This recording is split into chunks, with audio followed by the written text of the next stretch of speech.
आज का जो टॉपिक है वो है साधारण ब्याज यानी कि सिंपल इंटरेस्ट। तो चलते हैं आज की इस क्लास की ओर। अगर आप हमें सब्सक्राइब कर लेते हैं तो हम जो भी बनाएंगे उसका सबसे पहले नोटिफिकेशन जाएगा आपके पास। तो ज्यादा टाइम न लेते हुए चलते हैं आज की क्लास की ओर। पहला क्वेश्चन है 7200 रुपए का 12.5% वार्षिक दर से 8 महीने का एसआई क्या होगा। भाई सबसे पहले तो मैं आपको बताता हूं एसआई है सिंपल यानी कि साधारण ब्याज। इसका फॉर्मूला होता है S equal to P R T upon में 100। पी बोले तो प्रिंसिपल यानी कि मूलधन, आर बोले तो रेट दर, टी बोले तो टाइम और 100 है। ऐसा ही आपको मैं पहले बता चुका हूं। जैसे मान लीजिए अभी मैं इजी देता हूं, जैसे मान लीजिए 2000 रुपये मूलधन है और 10% की रेट से 3 साल का ब्याज क्या होगा। तो ये मूलधन मेरा, ये रेट और ये आपका टाइम। तो इससे निकल के क्या आ रहा है, इससे निकल के आ रहा है ये ऐसा ही 2 जीरो से 2 जीरो कट गई और ये आपका 3 दूनी 6 यानी कि आपका ये आ रहा है 3 दूनी 6 यानी कि 60 रुपए। 60 रुपए आ रहा है आपका ब्याज 3 सालों का 200 रुपए के लिए 10% की रेट से। ऐसा ही आ रहा है 60 रुपए यानी कि जब होगी बात वार्षिक की। बट इस क्वेश्चन के हिसाब से वार्षिक नहीं है, वार्षिक तो है बट जो आपको टाइम पीरियड दे रहा है वो 8 महीने दे रहा है यानी कि वर्ष नहीं दे रहा है। तो वार्षिक बनाने के लिए कुछ नहीं है, बस आपको ध्यान रखना है बात महीने की हो रही है और एक साल में महीने होते हैं 12। तो 8 को मैं 12 से भाग करूंगा ताकि ये वार्षिक बन जाए। तो 8/12 इसको हम काट के छोड़ा करते हैं, 4 दुनिया 4 2/3 या फिर 8/12 कर लीजिए। अगर ये 8 दिन होते तो एक साल में दिन कितने होते हैं 8/365 कर लेता है मैं इसको। तो जो भी होगा उसी हिसाब से चलना है हमें। महीने देगा तो महीने से भाग, दिन देगा तो दिन से भाग। फिलहाल महीना दे रहा है तो महीने से भाग किया मैंने। तो ऐसा एक पल है पी आर टी। पी है हमारा 7200, आर है हमारा 12.5 को हम बोलते हैं 1/8। भाई सिंपल सी बात है 12.5 12 दिन 24 25/2 परसेंटेज इसलिए 100 आ गया। 25 से कम 25, 25 चौके 100, 4 दूनी 8, 1/8। तो ये आपको कैलकुलेशन नहीं करनी है, मैंने कंपाउंड इंटरेस्ट बनाया था उसमें एक टेबल डाली थी इसमें। तो इसमें आप रट्टा मार के एक बार में याद कर सकते ताकि वो टाइम वहां पे ना जाए आपका। तो 12.5 का मतलब 1/8 और 8 महीने का मतलब हो गया 8/12। जब साल में निकल के आएंगे तो 8 से 8 कट गया 12×72 तो और 00 ऐसे आ जाएंगे। 600 रुपए आ गया हमारा एस आई। अगर वो बोलता है जी मिश्रण ज्ञात करो, वैसे एज पर क्वेश्चन साधारण ब्याज पूछा है तो आंसर आपका 600 रुपए होगा। लेकिन अगर वो मिश्रण पूछ बैठे तो आपको करना क्या है, मूलधन में जोड़ देना है ब्याज को। मूलधन जो भी होगा उसमें ब्याज को जोड़ना है। तो इसको जोड़ने से 7200 प्लस 600 ये बन जाएंगे आपके 7800 रुपए। तो इस तरीके से सॉल्व करना है आपको। भाई देखो जब सीआई का हमने चैप्टर किया था उसमें तिमाही छमाही हो तो क्वेश्चन थोड़ा टफ सा हो जाता है, टफ नहीं होता बट इससे इसकी कंपैरिजन थोड़ा सा टफ हो जाएगा। बट यहाँ पे महीना बोलेगा तो आपको 12 से भाग कर देनी है। चलते अगले सवाल की ओर। 1250 रुपए का 14% वार्षिक दर से 219 दिन का साधारण ब्याज क्या होगा। सवाल है ये। पहले सवाल में क्या था, पहले सवाल में पूछा था आपसे दिन, पहले दिए थे महीने, अब दे रहा है दिन। सेम वही हमें ध्यान रखना है। तो हमें ऐसा ही इक्वल होता है पी आर टी अपॉन में 100। पी हमारा 1250, रेट है हमारी 14% और टाइम हमारा 219 दिन। 19 दिन है, दिन को साल बनाने के लिए 362 से भाग कर देंगे हम। आपको एक चीज और याद करनी है चैप्टर के साथ साथ, वो है टेबल 73 का। 73 कम 73, 73 दूनी 2 3 6, 100 2 3 6, 214, 146, 73 3 219, 73 चौके 292, 73 पंचे 365, 73 छक्के 438, 73 सत्ते आई थिंक 561।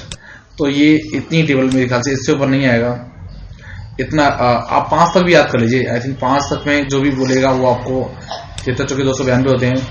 तो जो भी होगा वो 5 के ऊपर मेरे हिसाब से तो नहीं आना चाहिए। बट आप 73 का टेबल पूरा याद कर लेते हो, इट विल बी गुड।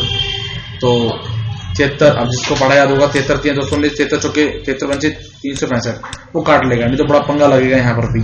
5 से काट लीजिएगा, 5 दूनी 10, 5 25 25 जीरो, यहाँ 1 जीरो बची, इस 1 जीरो से 1 जीरो कट गई। अब 25 बचा और 14 बचा और 3 बचा, यानी कि 25 की गुना करनी है किसमें, और 14 3 42। ये छोटी मोटी चीजें हैं, आपको टेबल्स भी कम से कम 25 तक आनी चाहिए। तो दिवस 25 और 14 3 42, नीचे बचा है 10, गुना करनी है 25 दूनी 50, 50 के जीरो से लगे 5, 25 चौके 100, 100 और 5 105 और बटे में है 10, तो इस जैसे कट गया। तो सेकंड क्वेश्चन भी इस तरीके से हो जाएगा आपका। 105 रुपए है आपका SI। अगर वो पूछता है SI तो 105 रुपए आंसर होगा इसका 105 रुपए। अगर वो पूछ बैठे अमाउंट क्या होगा यानी कि मिश्रधन क्या होगा, तो आपको दोनों को जोड़ देना है। जोड़ने का मतलब यानी कि आपको जो भी 1250 रुपए मूलधन है इसमें जोड़ने होंगे 105 रुपए। तो 5 5 3 1355 कुछ। तो चलते हैं कुछ अगले सवाल की ओर।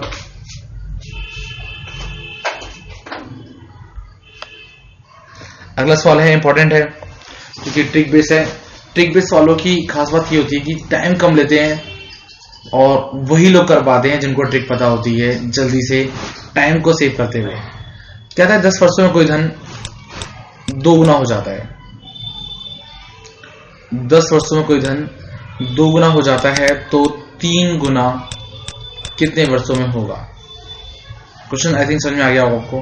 कहता है 10 सालों में कोई धन 2 गुना हो जाता है तो 3 गुना कितने सालों में होगा। इसका जो आपको समझना है वो ये है, नीचे वाला लिखो ऊपर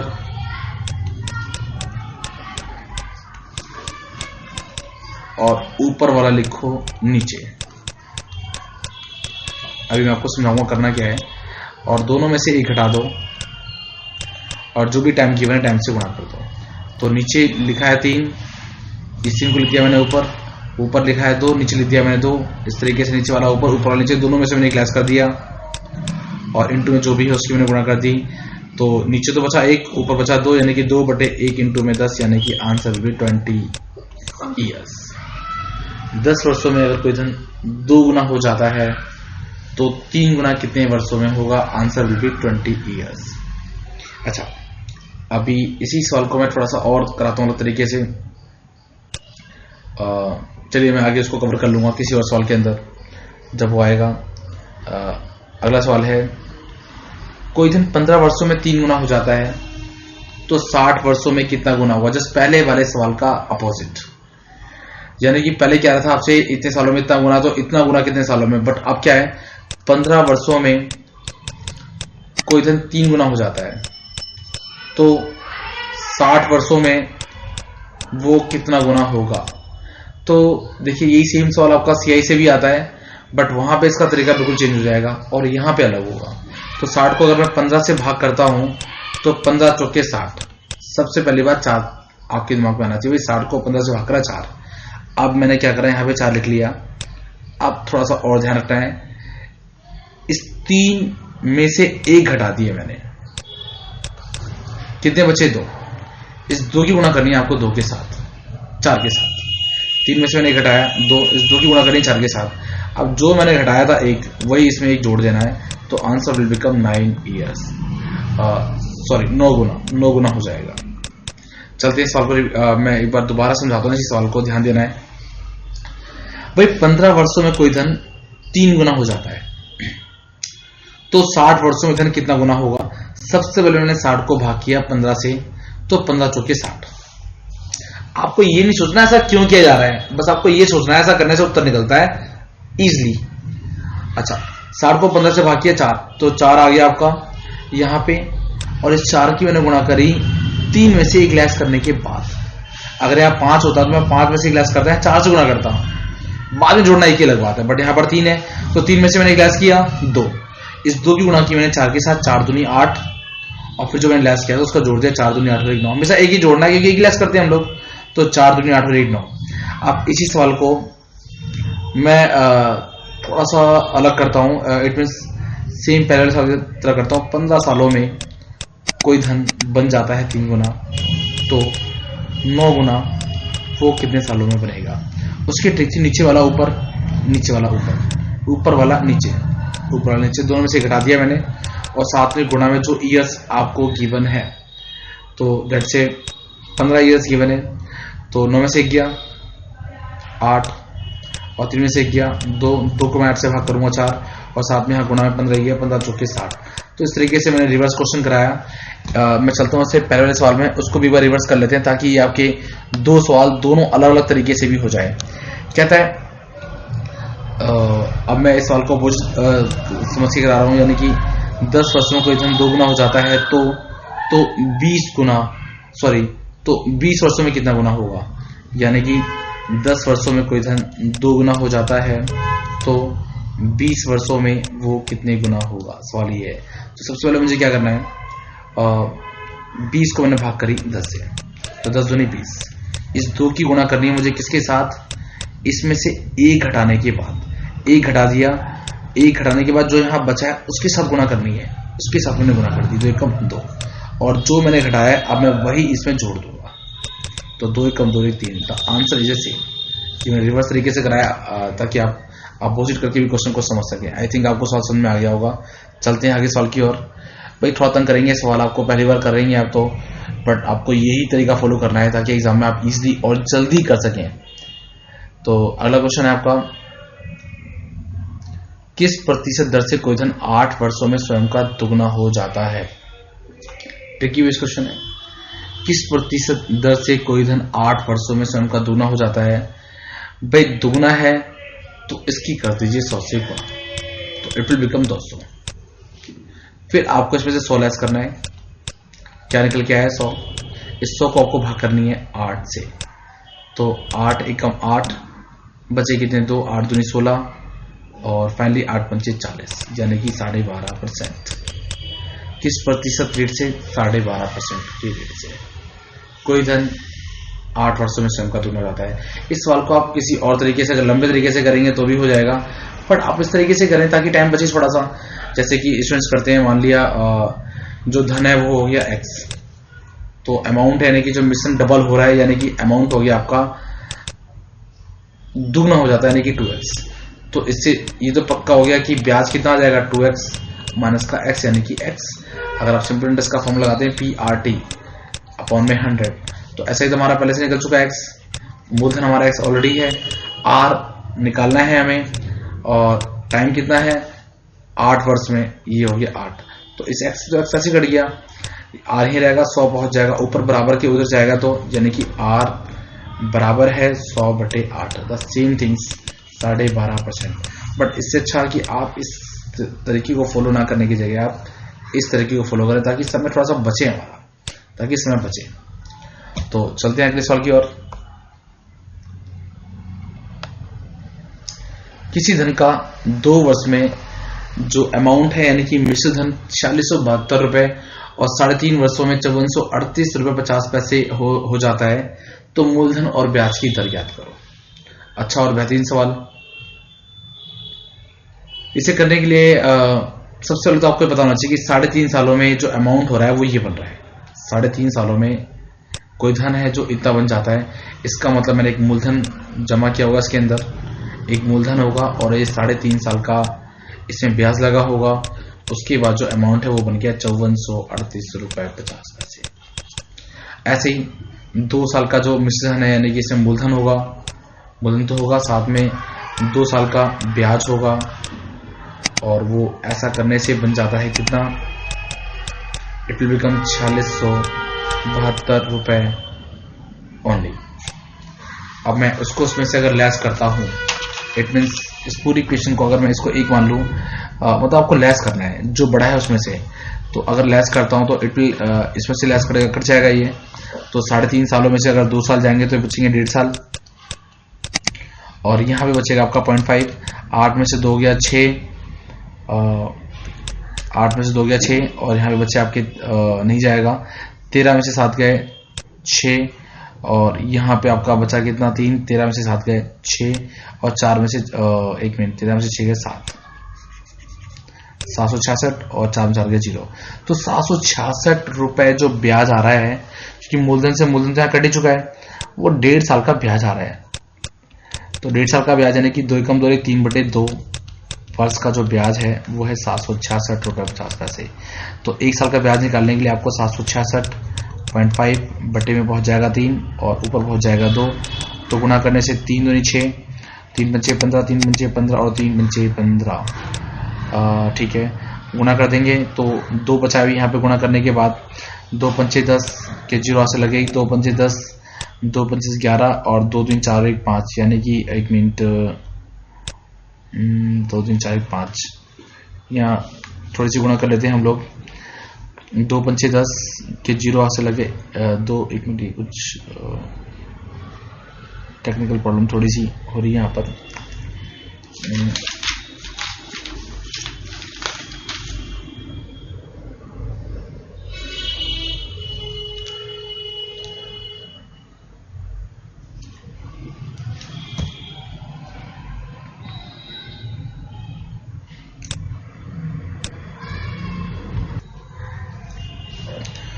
यहाँ पे थोड़ी सी मिस्टेक हो गई है, आपको ध्यान देना है। जैसे 2 पंचे 10 के 0 से लगे 1 2 पंचे 10 और 11 का 1 2 पंचे 11 का 1 2 3 4 5 511 रुपए।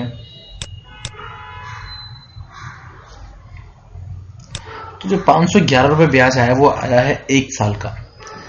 अब 1 साल का ब्याज आया है और आपको मालूम है 2 साल का जो मिश्रण है वो है ये 2 साल का मिश्रण ये है, तो 1 साल का ब्याज, तो आपको 2 साल का ब्याज मिल जाएगा। यानी कि कहने का अर्थ ये हुआ 1 साल का जो ब्याज है वो है 511 रुपए। तो 2 साल का ब्याज क्या होगा? 2 साल का ब्याज होगा 2 एकम 2 2 एकम 2 तो 1022 रुपए।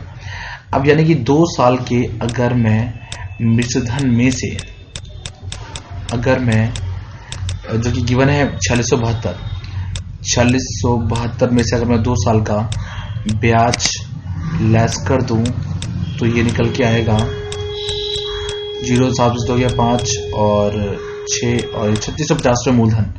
भाई 2 साल का टोटल अमाउंट यानी कि मिश्रण में से अगर मैं 2 साल का ब्याज लेस कर दूंगा तो क्या निकल के आएगा? मूलधन निकल के आएगा। And it was asked in the question, यही पूछा गया था सवाल के अंदर। मूलधन ज्ञात करो, साथ में दर ज्ञात करने के लिए भी कह रहे हैं।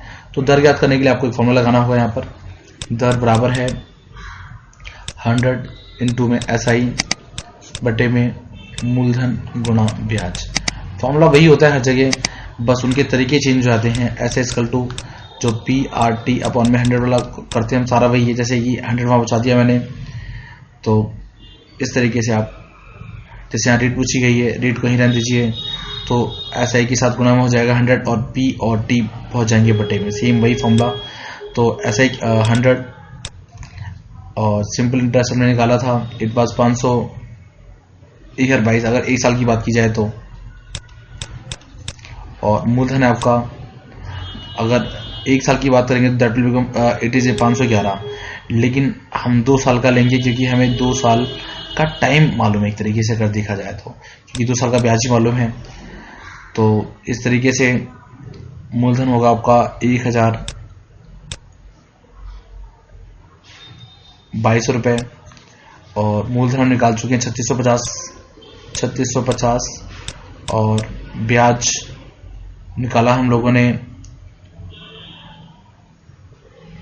कुछ गड़बड़ हो रही है यहाँ पर, ब्याज नहीं आना चाहिए यहाँ पर, यहाँ पे आना चाहिए आपका टाइम, जो कि गलती से हो गया है। टाइम हमारा 2 साल है, तो इसको सॉल्व करेंगे तो your answer will become easily, यानी कि 100 इंटू में 1022 बटे में 3650 इंटू 2, इसकी थोड़ा सा हम काटाबिटी कर लेते हैं। 2 पंचे 10, मैं 5 से काटता हूँ, 2 पंचे 10, 5 से काट दीजिए, 5 से 35, 5 या 15 और 73 से काट देते हैं, 73 कम 73, बच्चे कितने 19 और 73 चौके 292। इसको अब चेक कर लेंगे एक बार थोड़ा सा, तो इस तरीके से आप सवालों को निकाल पाएंगे। तो चलते हैं अगले सवाल की ओर।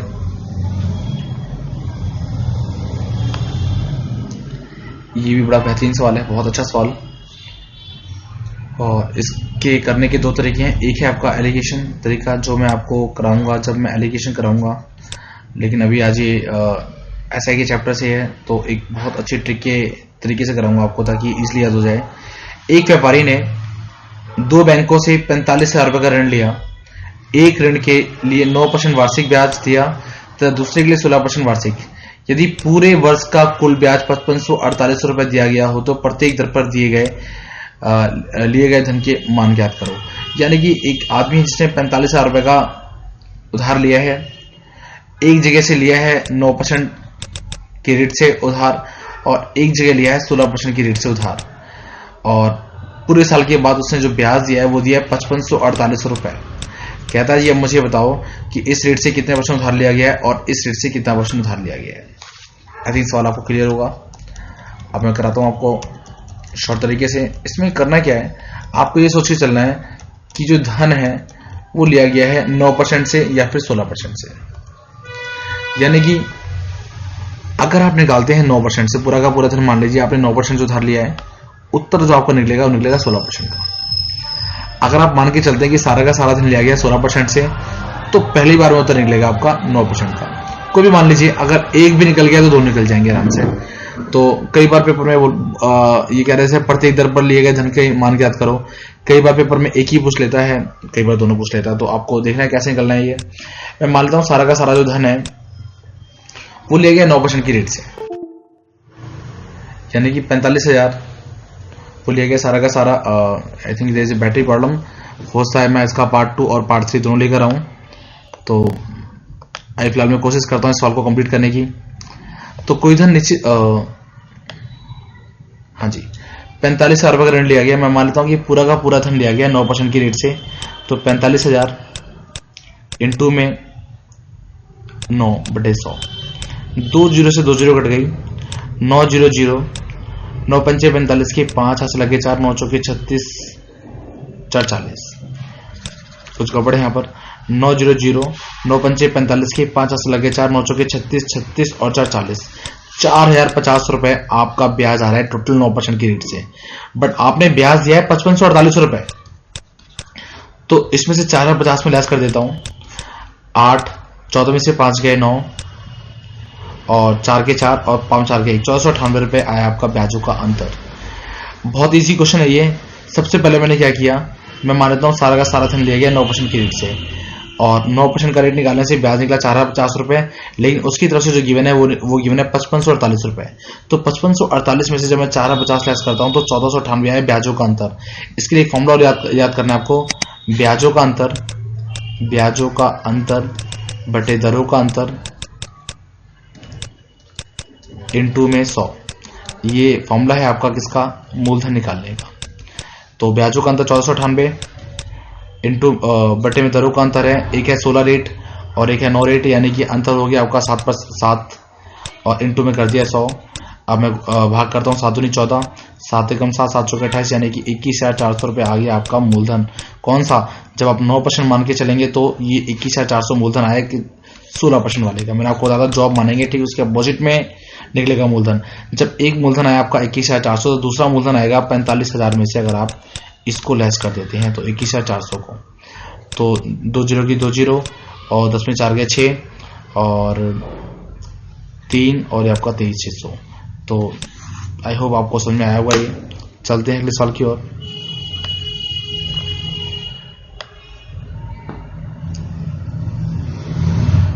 ये कुछ सवाल हैं जो मैं आपको बाद में कराऊंगा पार्ट 2 में।